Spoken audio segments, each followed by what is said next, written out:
Bonjour, je suis heureux de partager cet après-midi avec vous. Nous avons passé du temps dans la louange et c'est bien ainsi, ça m'a changé de chanter des chants plus animés, des chants plus jeunes. Mais je suis heureux d'avoir passé ce moment avec vous. Comment ça va?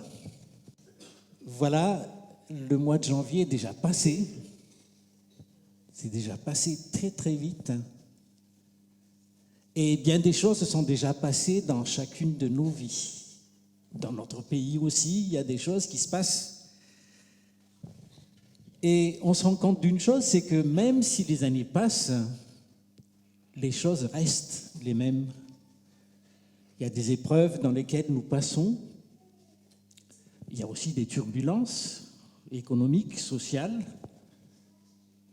Et nous vivons dans ce monde-là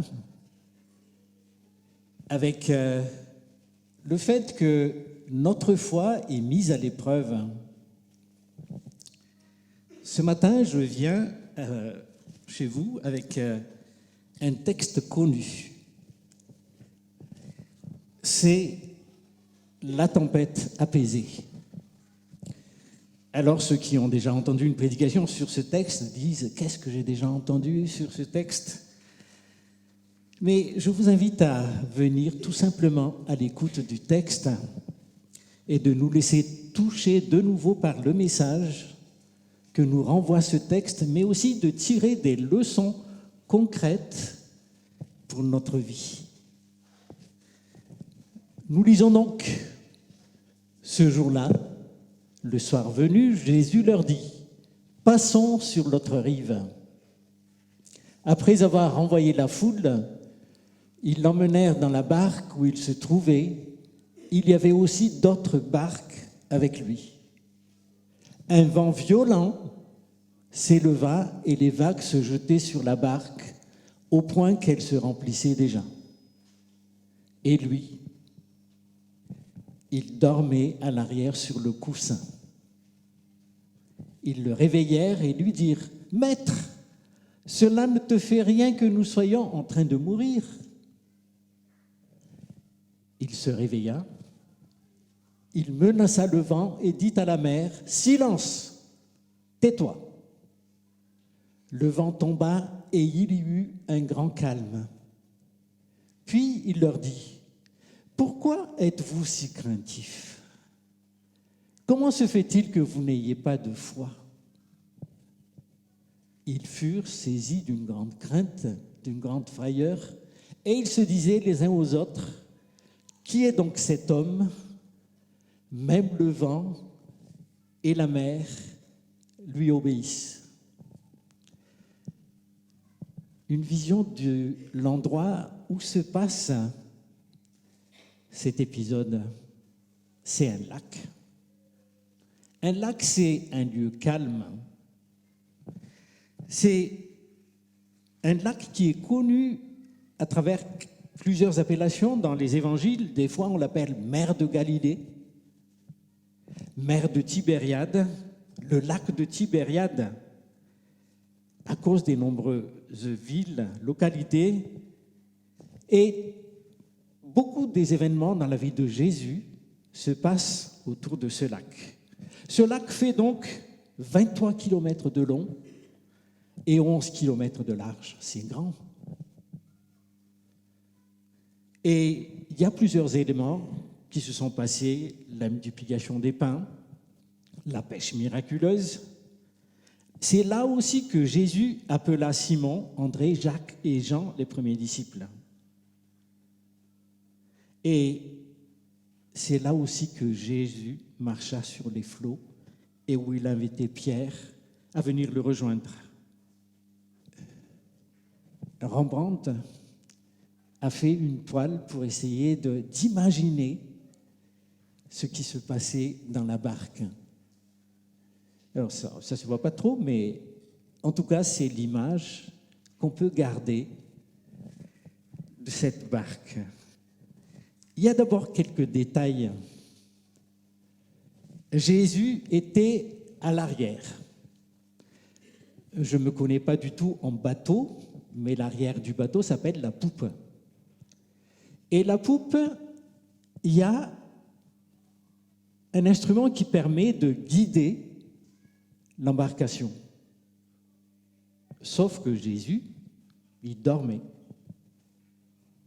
Donc, problème. Et il dormait même sur un coussin. Alors, il faut arrêter de rêver, ce n'est pas le coussin moderne avec des plumes d'oie, etc. C'est juste quelque chose où il peut reposer la tête. Littéralement, c'est pour la tête. Nous notons aussi que c'est à la fin d'une journée, il y a 34 versets avant cet épisode, où Jésus enseigna la foule.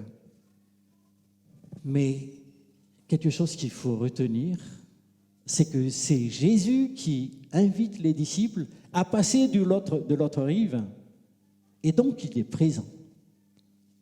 Et nous allons voir que cette présence, à la fois intrigue les disciples, mais c'est aussi un apprentissage de dire « Jésus est avec nous ».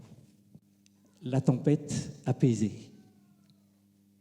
C'est bien qu'il y a cet épisode, parce que cela nous rassure que nous avons un Seigneur qui peut apaiser les tempêtes. Et la tempête, c'est quelque chose qui arrive avec des conséquences parfois dramatiques. Moi, je viens d'une île où il y a des cyclones qui arrivent, qui amènent les toits, qui font tomber les maisons, qui inondent. Mais pour nous, c'est rassurant que Jésus peut calmer la tempête. À cause de notre foi en Jésus-Christ, les événements sont ce qu'ils sont. Nous pouvons avoir des secousses, des tempêtes dans notre vie. Mais si on a la foi, alors on peut ne pas avoir peur. Parce qu'on sait qu'en Jésus, nous sommes plus que vainqueurs dans les épreuves. Passons maintenant à la réaction des disciples. Nous voyons qu'ils ont peur. Avec tout ce qui arrive, il y avait de quoi avoir peur. Mais nous devons encore une fois ne pas oublier que c'est Jésus qui les invite, qui rentre dans la barque, et la barque file donc vers l'autre rive, et arrive ce qui arriva, mais Jésus est dans la barque. Jésus est dans la barque. Et les récits des évangiles nous apprennent souvent à découvrir qui est Jésus. Et jusque-là, ils avaient découvert un enseignant. Et c'est pour ça que, quand ils interpellent Jésus, ils disent « Maître ». Et il y a un problème entre l'enseignement et la pratique. Ils appellent le maître alors qu'ils avaient besoin de quelqu'un d'autre qui les délivre de l'épreuve dans laquelle ils passent. Les récits des évangiles, donc, nous permettent de connaître Jésus.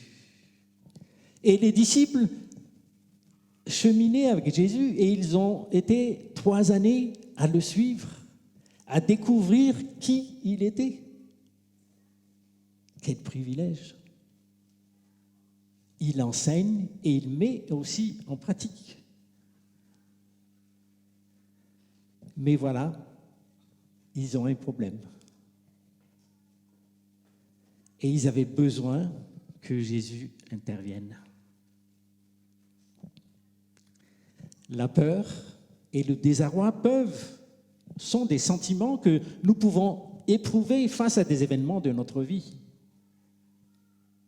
Que faisons-nous alors quand nous sommes dans la peur, dans le désarroi? Est-ce que nous crions « Seigneur, je coule, Seigneur, j'ai un problème » Ou parfois aussi, il nous arrive de se cacher et d'attendre que ça passe. Mais ici, il n'y a pas 36 solutions, il faut qu'ils soient délivrés parce qu'ils sont au milieu du lac. Et ils avaient besoin d'une délivrance. Quand Jésus leur dit « Pourquoi êtes-vous si craintifs ? Pourquoi n'avez-vous pas de foi ?» C'est dur parfois d'entendre cela quand on est dans l'épreuve, quand on est dans les problèmes, de dire « Mais où est ta foi ? Où est ta foi ?» Jésus se réveille. Et le mot utilisé ici, c'est le mot de la résurrection.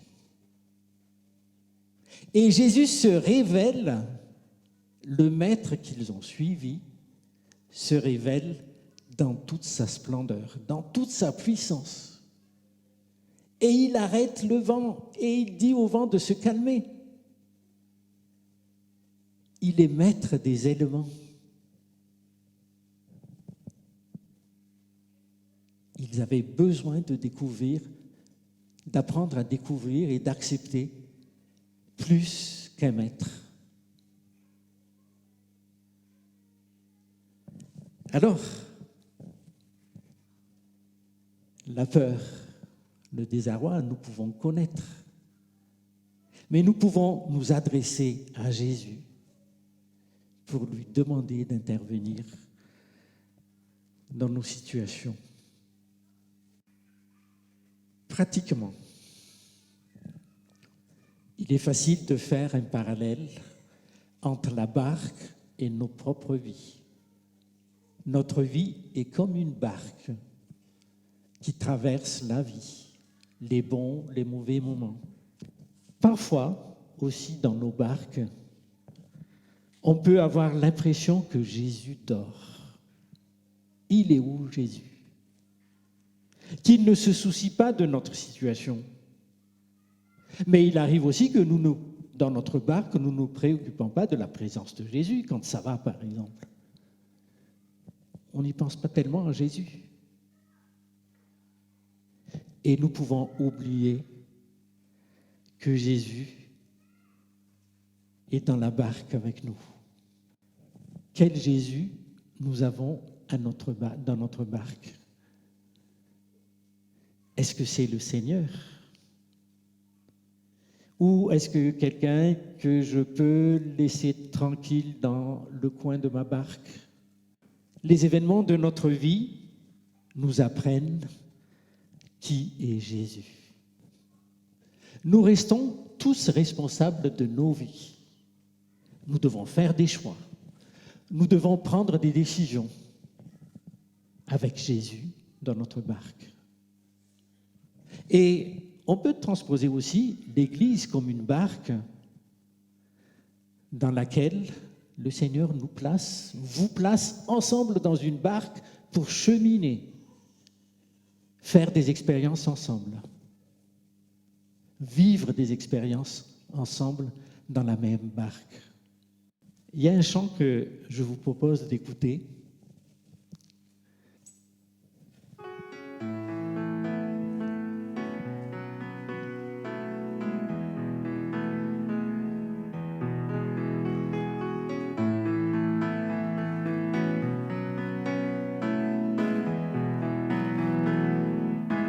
C'est dans le calme et la tranquillité que sera notre force. Et la confiance en ta fidélité sera notre paix. C'est dans le calme et la tranquillité que sera notre force. Et la confiance en ta fidélité sera notre paix. Nous avons tant de peine à croire en tes promesses.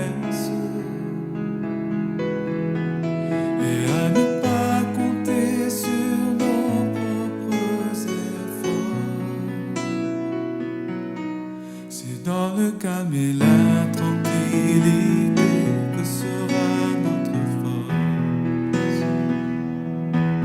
Et la confiance en ta fidélité sera notre paix. C'est dans le calme et la tranquillité que sera notre force. Et la confiance en ta fidélité sera notre paix. Car tu attends de nous révéler ta tendresse et de convaincre nos cœurs de ta compassion.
La confiance en ta fidélité sera notre paix. C'est dans le calme et la tranquillité que sera notre force. Et la confiance en ta fidélité sera notre paix.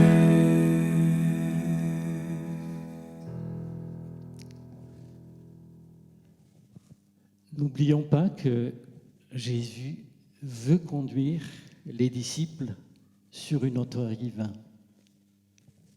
Et si vous regardez le chapitre 5, l'autre rive pour les disciples, c'est la découverte d'un autre Jésus. C'est cet épisode où Jésus rencontre un homme avec un esprit impur. Ça veut dire que les disciples avaient besoin de connaître Jésus, l'enseignant, mais aussi Jésus qui libère, qui délivre. Et à la fin de cet épisode, ils étaient dans l'étonnement. Est-ce que nous sommes étonnés encore quand nous découvrons quelque chose de Jésus? Ou nous sommes blasés, je connais qu'il est comme ça, ou nous apprenons à connaître au fur et à mesure et être émerveillés et être reconnaissants de qui est Jésus. La vie chrétienne est une marche vers le royaume et nous passons d'étape en étape. Quelle est donc l'autre étape vers laquelle le Seigneur veut me conduire dans ma propre vie? J'aimerais ici rendre un témoignage personnel de quelque chose qui est parti il y a 2 ans, quand je devais passer à une autre étape de ma vie et changer de profession. Et vous savez, quand vous changez de profession, soit c'est facile, vous savez qu'est-ce que vous voulez, et puis vous cherchez les offres d'emploi, et puis vous postulez, et puis ça marche ou ça ne marche pas. Mais j'ai dû passer par un temps de réflexion. Et vu mon âge aussi, c'est pas facile de vouloir changer. J'ai été plutôt près de la retraite, et pourquoi changer encore? Et c'est là que j'ai appris la confiance en Dieu et taper à des portes et se laisser conduire pour que le Seigneur ouvre des portes. Mais c'est des petites tempêtes, c'est des petites secousses. Mais il n'y a pas que ça quand même. Parce que souvent, quand nous sommes dans nos problèmes, nous oublions d'être lucides et de voir qu'il y a aussi des bénédictions. Et il faut se réjouir. Entre-temps, j'ai un autre petit-fils. Mes enfants continuent à servir le Seigneur. Et il faut se réjouir. Et souvent, il ne faut pas rester dans nos tempêtes. Il ne faut pas se laisser prisonnier, mais de voir tout ce que le Seigneur fait par ailleurs. C'est Jésus qui donne l'ordre d'aller sur l'autre rive. Il faut faire attention à ne pas vouloir projeter des choses qui ne sont pas la volonté du Seigneur. Il faut que nous obéissions quand nous passons sur un autre projet, à laisser le Seigneur nous guider, à nous aider à faire les choix qu'il faut. Dans Matthieu 28, au verset 20, après l'envoi, « Quant à moi, je suis avec vous tous les jours jusqu'à la fin du monde. » Et c'était ce que les disciples ont oublié quand ils étaient dans la barque. Ils étaient tellement dans les problèmes qu'ils ont oublié qu'il y a le Seigneur qui est là. Et nous avons la présence du Seigneur ressuscité. Et même ce Seigneur-là, il a mis en nous son Saint-Esprit pour nous conseiller, pour nous diriger, pour nous aider à faire des choix. Jésus nous appelle à être des disciples, des serviteurs. Et parce que nous restons des êtres humains, il peut y avoir des séquelles que laissent les tempêtes, les épreuves, les secousses de notre vie. Et cela influence souvent notre relation avec Dieu. Il y a des gens qui ont abandonné, qui ont laissé Dieu de côté parce qu'ils n'ont pas été... Le Seigneur n'a pas répondu à leurs prières parce que le Seigneur les a déçus. Soyons lucides. Dans le refrain du chant de David Durham, c'est dans le calme et la tempête que sera notre force, et la confiance en ta fidélité sera notre paix. Qu'importe la tempête, qu'importe ce qui nous arrive, l'essentiel c'est de garder la confiance. C'est vite dit et c'est facile à dire, mais c'est à expérimenter chaque jour et dans chaque épreuve que le Seigneur nous permet de vivre. Que le Seigneur vous bénisse.